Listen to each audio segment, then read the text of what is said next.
안녕하세요, 김민석입니다. 날좀바이오 41번째 시간입니다. 오늘 제가 말씀드릴 내용은 충수야 미안해 입니다. 충수가 누구냐고요? 우리 뱃속에 있는 장기 이름이 충수입니다. 이게 이제 염증이 생기면 수술을 하게 되는데 흔히 우리가 이거를 맹장 수술이라 그럽니다. 사실은 충수를 떼는 거기 때문에 충수 제거술이라고 하거든요. 지금 이 방송을 보고 계신 분 중에도 충수가 없는 분들이 계실 텐데요. 어릴 때 수술하신 분들이 계실 겁니다. 충수는 어디 있냐면요. 이 오른쪽, 여기요. 보이시나요? 이 오른쪽 배에 있습니다. 하복부, 우측 하복부에 있는데요. 이름이 왜 충수냐 하면 벌레 충자거든요. 그리고 숫자는 늘어질 숫자입니다. 그래서 이렇게 배를 열어보면 이렇게 장 끝에 벌레가 이렇게 한 마리 붙어 있는 것 같이 그렇게 생겨가지고 우리가 충수라고 합니다. 이 충수가 붙어 있는 곳이 맹장이거든요. 그래서 흔히 우리가 충수에 생긴 염증을 충수염이라고 안 그러고 맹장염 했는데요. 사실은 충수에 생기는 염증입니다. 우리 포유동물들의 배를 갈라보면 충수가 있는 동물도 있고 없는 동물도 있어요. 그래서 진화의 아버지인 다윈이 충수가 어디엔 있고 어디에 없나 이런 걸 살펴본 다음에 이 충수라는 거는 맹장이 퇴화되면서 생긴 기관이다. 그러니까 우리가 풀을 먹는 그런 초식동물 같은 경우에는 맹장이 깁니다.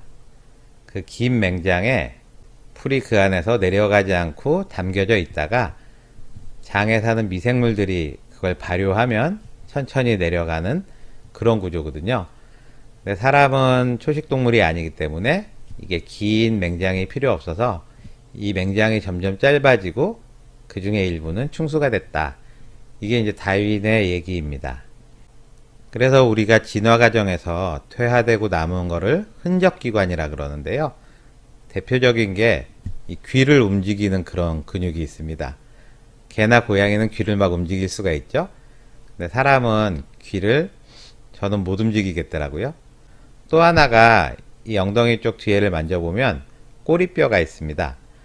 우리 원숭이라든지 침팬지 같은 경우에는 꼬리가 있잖아요. 그러다가 사람이 이제 꼬리가 필요 없게 돼서 점점 짧아져서 나중에는 흔적으로만 남아있다 그래서 그 꼬리뼈도 흔적기관이라 그러고요. 또 치아 중에서 제일 안쪽에 있는 어금니, 이거 사랑니라고 하는데요. 이것도 흔적기관이라고 생각하고 있습니다. 귀를 움직이는 이각근, 그 다음에 꼬리뼈, 사랑니하고 함께 이 오른쪽 배에 있는 충수돌기도 흔적기관이다. 그러니까 사랑니 이렇게 뽑는 거 아주 부담 없이 뽑는 것처럼 충수돌기도 뭐 문제가 생기면 떼어도 우리가 사는데 아무 지장이 없다. 제가 이런 식으로 학교 다닐 때 배웠습니다. 한마디로 말해서 충수는 별 쓸모없는 기관이다. 그런 뜻이죠. 그래서 충수돌기에 충수염이 생겨서 수술을 받을 때 의사 선생님이 뭐 여러 가지 설명을 해주시잖아요.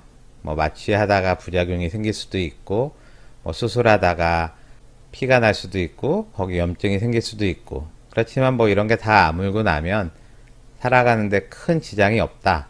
이런 식으로 설명을 해주실 텐데요. 이거에 대한 좀 도전이 생겼습니다. 충수돌기가 그냥 흔적기관이 아니라 우리 몸의 중요한 장기다. 어떤 기능을 한다는 그런 얘기고요. 어떤 기능을 하느냐 하면 면역 기능을 한다. 이런 게 2002년도부터 좀 가능성이 제시되고 있습니다. 면역장기로서의 충수돌기의 기능을 살펴보기 전에 잠깐 역사 얘기를 하려고 합니다. 급성 충수염이 생기면 이게 터질 수도 있고 전체 충수염 환자분 중에 한 4분의 1 정도가 터지거든요. 터지면 복막염이 돼서 위험할 수도 있다. 이런 얘기 들어보셨을 겁니다. 충수돌기가 이렇게 가늘고 작기 때문에 이게 부풀어 오르면 터질 수도 있거든요.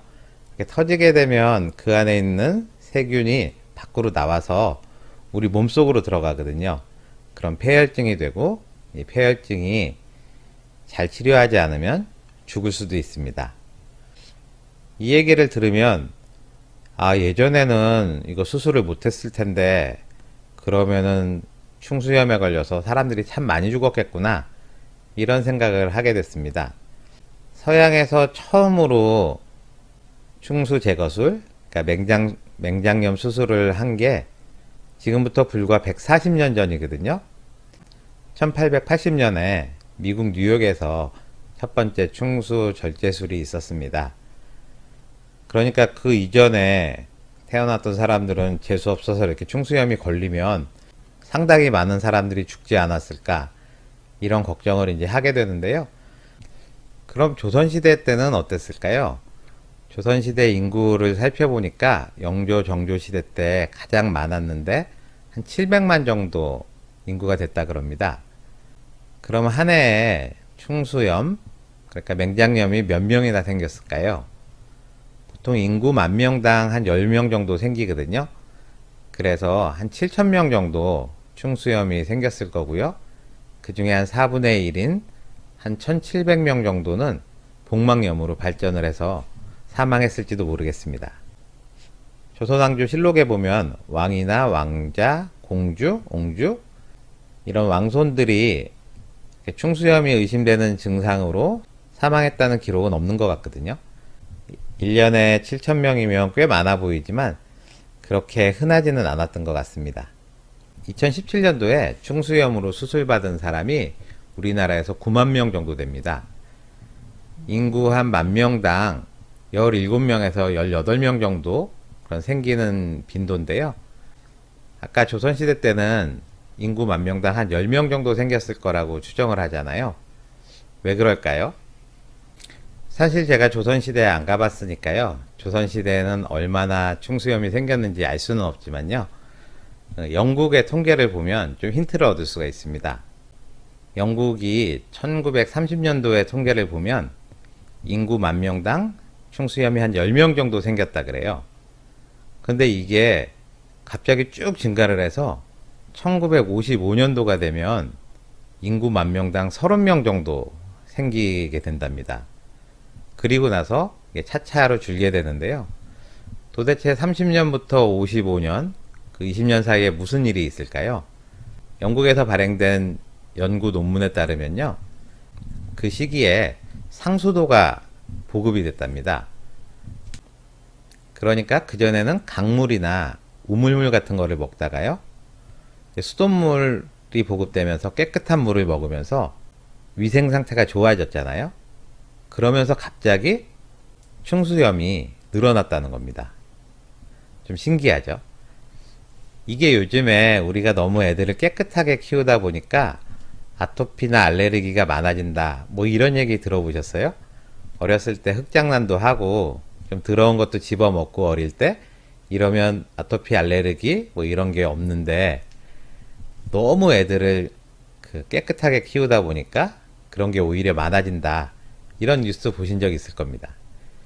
이게 뭐냐 하면 우리 충수에 상당히 많은 면역 세포들이 있고 얘네들이 균을 만나면서 진정할 줄 아는 법, 다시 말해서 이렇게 참을 수 있는 법을 배우게 되는데 어릴 때 균을 많이 만나지를 않으면 얘네들이 균을 한 마리만 봐도 엄청 흥분을 하는 겁니다. 그렇게 흥분을 하면 충수 안에 좁은 공간에 면역세포가 굉장히 많아지는 거예요. 그러다가 입구가 막히면은 이 충수염이 생기게 되고요. 잘못하면 터질 수도 있는 겁니다. 그래서 보통 충수염은 10대, 20대 이런 어린 나이에 많이 생기고요. 이제 면역이 어느 정도 완숙이 된 30대 이후에는 별로 생기질 않아요. 제가 이런 말씀을 드리는 거는 이 충수라는 장기 자체가 그 안에 면역세포가 많이 있고 또 면역력을 담당하는 어떤 장기로서 기능을 할 수 있다, 이런 사실을 뒷받침한다고 볼 수 있겠습니다. 오늘 말씀드린 거를 요약을 해보면요. 충수는 흔적기관이라고 지금까지 여겨져 왔지만 그 안에 면역세포가 많이 들어있고요. 우리 림프절이라든지 또는 편도 또는 비장 이런 것하고 더불어서 하나의 면역 장기로서 지금 인식되고 있다, 이런 말씀을 드리겠습니다. 그러면 다음 시간에는요, 충수가 면역장기로서 어떤 역할을 하느냐 하는 거 하고요, 또 충수를 제거하는, 그러니까 충수 제거술을 받은 다음에는 어떤 위험이 있는가 이런 거 하고요. 그럼 우리가 과연 충수염에 걸렸을 때 마음 편하게 충수를 뗄 수 있는가, 이런 거를 이어서 말씀드리겠습니다. 감사합니다.